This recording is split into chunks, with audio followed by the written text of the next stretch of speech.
Ayun, ito mula kay Philippines Trending News. Amerika nagwala, napasugod. China nagsimula na. Ito, play na natin. Higinit naman ang opisyal ng National Security Council na hindi susuportahan ng Pilipinas ang umano'y kasunduan sa pagitan ng Pilipinas at China para tanggalin ang BRP Sierra Madre mula sa Ayungin Shoal sa West Philippine Sea dahil ito ay nakakapinsala sa national interest ng bansa.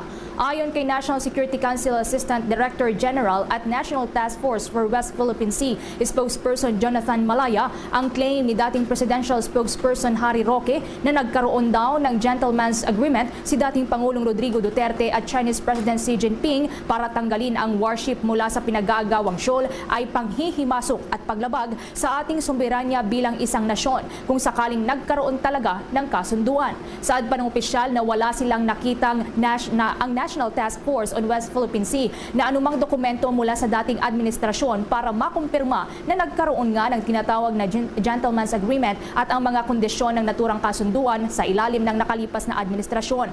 Hindi din anya nakagapos ang Marcos Jr. administration sa ganoong kasunduan dahil nakakasira ito sa pambansang interes. Sakali man din anya na mayroon ngang kasunduan, unang ngang sinabi ni Pangulong Ferdinand Marcos Jr. na kanya na itong binabawi.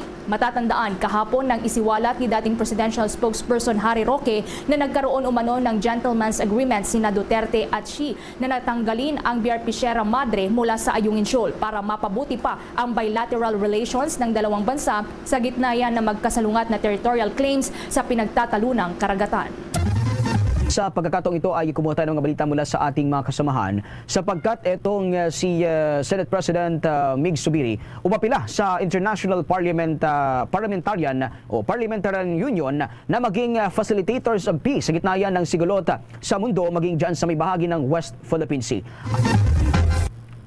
Umapila si Senate President Juan Miguel Mig Zubiri sa mga kapwa-miyembro ng International Parliamentarian Union na maging facilitators of peace sa gitna ng lahat ng digmaan at sigalot na nangyayari ngayon sa iba't ibang bahagi ng mundo maging sa West Philippine Sea. Si Zubiri, kasama sina Senators Nancy Binay, Pia Cayetano, Lito Lapid at Senate Minority Leader Coco Pimentel ay nagtungo sa Geneva, Switzerland bilang kinatawan ng delegasyon sa Senado para sa ika-100 at 48 na Interparliamentary Union Assembly.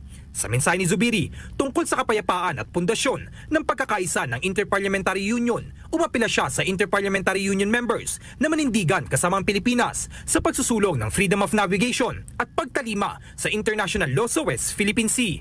Naniniwalang liderato ng Senado na ang pagkakaroon ng dialogo at pag-uunawaan sa pagitan ng mga magkakaibang politikal at ideological ay posibleng mangyari. Kaya naman hinihimok ni Zubiri ang mga Interparliamentary Union members na gamitin ang magandang ugnayan na nagbubuklod para mapaigting ang parehong layunin at pangarap na kung saan ang lahat ng mga tao ay mamuhay na mapayapa sa mundo. Iginit pa ng Senate President na sa kabila ng mga tensyon sa West Philippine Sea ay nananatili ang Pilipinas sa pagtalima sa International Rules-Based Order, pagsiguro ng freedom of navigation at pagtitimpi sa mga ginagawang pangaharas ng China sa bansa.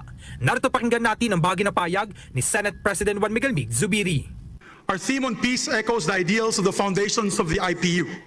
Today, as the world is buffeted by conflicts such as the recent shooting attack in Crocus City Hall in Russia, which resulted in the loss of innocent lives, and to which the Philippine government and our delegation here, the IPU, extend our deepest condolences to the bereaved families. The search for peace remains an urgent task, an elusive dream. The raging strife that dots the world underscore the mission that we parliamentarians should pursue on behalf of mankind, and that is to mount a campaign to pause war, to stop the bloodshed and end the suffering of innocent civilians whose lives have been disrupted but whose hopes for peace have not been dashed by war. Sa tumitinding pambubuli ng China at panggigipit sa Pilipinas, mga sangkay, gaganti na nga ba ang Pilipinas? Yan po ang ating aalamin ngayon dahil may update po tungkol dyan. Ito kasi yung tanong. Ang Pilipinas nga ba ay gaganti na sa China? Ngayon, ito po yung sagot, mga sangkay. Magpapatupad ang maximum tolerance ang Armed Forces of the Philippines sa West Philippine Sea alinsunod sa international law. Ito ay sa gitna ng patuloy na pangaharas ng China sa tropa ng Pilipinas. Handa rin umano ang AFP sa anumang posible pang senaryo kung sakaling uminit pa ang tensyon. Ayan na. Handa daw po yung AFP kung sakali na may mas matindi pang aksyon ang China. So, ang sa tingin ko dito, mga sangkay, itong Pilipinas, no? Bagamat sinasabi po dito na pananatilihin ang kapayapaan dyan, aayusin, hindi tayo gagawa ng anumang gulo. Pero tingin ko mga sangkay, tataas po yung level ng paghihigpit nila dyan at kung ano man po ang nakikita natin ngayon, baka mas umano pa, mas palagan na po nila. Pero malalaman po natin yan sa mga susunod na araw.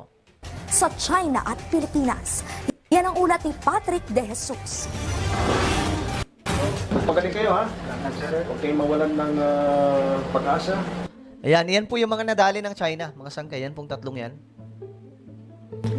Grabe, may naano pa sa ano, sa mata. Ayun o. Nakikita nyo ba to?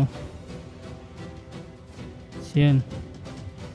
Siguro mga naano yan ng bubog o kaya ng mga tumalsik na mga bagay dun sa ano, sa barko. Yan po yung mga nabiktima ng China nung nakaraan. Nagkaroon po ng balyahan. Ako po, mga sangkay, pag gumanti na po dyan ang Pilipinas, ang tingin ko lang dyan, magkakaroon na po talaga ng matinding bakbakan yan. Bombayin rin ng tubig, no? Tubig din dapat. Baka magsimula po yung digmaan. Huwag manghina ang loob ninyo. Dahil nandito naman kami lahat na sumusuporta sa inyo. Dahil salamat sa serbisyo ninyo. Binisita kahapon ni AFP Chief of Staff General Romeo Browner Jr. ang 3 tauhan ng Philippine Navy na kabilang sa mga sakay ng Oneida May 4 at nasugatan matapos bombahin ng water cannon ang naturang resupply boat ng mga barko ng China Coast Guard. Dapat kasi gumanta na rin tayo pagdating sa water cannon, no? Hindi po tayo nabubuli ng ganyan kasi nakakarami na po sila eh. Ganyan din po yung ginagawa nila, nakaraan pa eh. Kalit-lit po ng barko natin pero ayan po mga sangkay, tingnan nyo naman ginagawa, pinaggitnaan tapos inanuhan ng tubig na napakalakas. Habang sinasagawa ang rotation and reprovision o remission sa Ayungin Shoal noong Sabado.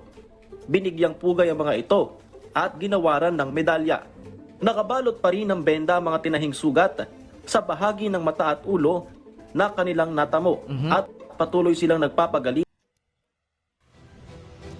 Dapat dito ano yung malaking barko rin eh. Para hindi basta-basta kinakaya ng mga water cannon ng China. Para matibay. Sa AFP Western Command Hospital. Grabe, no? Isipin nyo, ginawa na po yan ng China sa atin. Talagang hinahamon na po tayo ng China. Yan po, mga sangkay, kitang-kita nyo naman kung ano nangyari sa mga tropa natin na bahagi po ng pwersa ng Pilipinas. Kumbaga, ito ay seryosong bagay na itong ginagawa ng China ay hindi na po mabuti tingnan. Tingnan nyo naman, oh. Sa Puerto Princesa, Palawan, kwento nila, sa lakas ng ibinugang water cannon, muntik nang mahulog ang ilan sa kanila mula sa resupply boat. Grabe, ayan, oh. Tingnan nyo mabuti. Ayan, oh. Yan po yung video mismo. Grabe. Alam mo, bagyo eh. Sa video nakuha sa loob ng Oneida May 4, tila wala nang magawa ang mga sundalo sa lakas ng water cannon na maladelubyo ang pagtama. Bakit kasi yan yung barko na ginagamit, no? Maliit na, puro kahoy pa. Ba't ganon? Makikita rin ang matinding pinsala sa resupply boat. Sa kabila ng kanilang sinapit, handa pa rin ang mga nasugatang sundalo na sumabak sa mga misyon sa BRP Sierra Madre oras na gumaling. Trabaho, part ng trabaho. Supportive naman yung mga family namin kasi naintindihan naman yung servisyo namin. Ginawaran din ng parangal ang iba pang mga sundalo na kasama sa RORE mission noong March 5 at 23. Muling tiniyak ng AFP na magpapatuloy ang mga RORE mission. Magkakaroon din ng adjustment at lahat ng pwedeng paraan ay gagawin. At ang mga nakatao po dito ay mga sundalo ng Armed Forces of the Philippines. So it is our duty to continue bringing supplies to them, to sustain them in their operations, and to make sure that their morale, their welfare, is taken care of. Ngayon, nag-uusap po kami ng Coast Guard. Yan ang gusto ko malaman, mga sangkay, kung ano ba? Gaganti na nga ba ang Pilipinas laban po sa matinding ginagawa ngayon ng China? Kasi may mga nababasa po tayo, hanggang reklamo lang daw tayo eh. Diba, lagi kong nababasa yan sa comment section. Wala ang Pilipinas, laging reklamo lang naman, hindi naman pumapalag. ng Philippine Navy, ng BFAR at ng iba pang mga ahensya ng gobyerno upang magtulong-tulong kami kung paano natin gagawin yung mga susunod na mga resupply missions such that maiwasan natin yung mga ganitong insidente na merong nasusugatan. No? Dagdag ng AFP, Paano gagawin nila? Dapat kasi hindi na ganung barko yung ginagamit, no? Yung mas malaki na, yung kayang tumapat sa China. Tama. Tapos may water cannon para gumaganti rin po tayo. nakahanda sila sa anumang posible pang senaryo kung lalong uminit ang tensyon sa West Philippine Sea. Nakahanda sa anumang posibleng senaryo. So, ibig sabihin, kahit po magdigma, handa po ang Armed Forces of the Philippines. We're ready for that. Kung ano man yung gagawin nila, our troops on the ground, whatever yung ating tropa sa Sierra Madre, and those performing RORE mission are all prepared for that, the worst case scenario. Okay, so ngayon mga sangkay, hindi man nila mabanggit pero digmaan ang tinutukoy dyan. Kumbaga handa daw po ang mga sundalo sa anumang posible pang senaryo. Eh kayo, papayag ba na magkaroon ng digmaan ng Pilipinas laban sa China? We're ready for that. Sa pagtindi pa ng panggigipit ng mga barko ng China. Ang tanong ngayon, hanggang saan pa ba ang kayang tiisin ng ating mga otoridad? Sagot ni AFP Chief General Browner, patuloy silang tatalima sa itinakda ng international law. Ang utos po natin sa ating mga kasundaluhan na nandyan sa West Philippine Sea is maximum tolerance. Because we have to follow still the international laws. No? Dahil tayo bilang bansa ay sumusunod tayo sa international rules-based order. So yun po yung kahit na ganun po yung ginagawa nila, basta tayo susunod tayo sa batas. Yun. Patrick De Jesus para sa So kahit daw po yung ginagawa nila, ganun, susunod pa rin po tayo sa batas. Madaling sabi, mukhang hindi naman po gaganti. So, ayun mga tol. Kayo, ano sa tingin nyo? Handa na ba talaga ang Pilipinas yung sakaling matuloy na o magkaroon na ng giyera laban sa China? O sa tingin ko, hindi pa. Kayo, comment nyo na lang sa baba kung ano mga opinion nyo. Alright.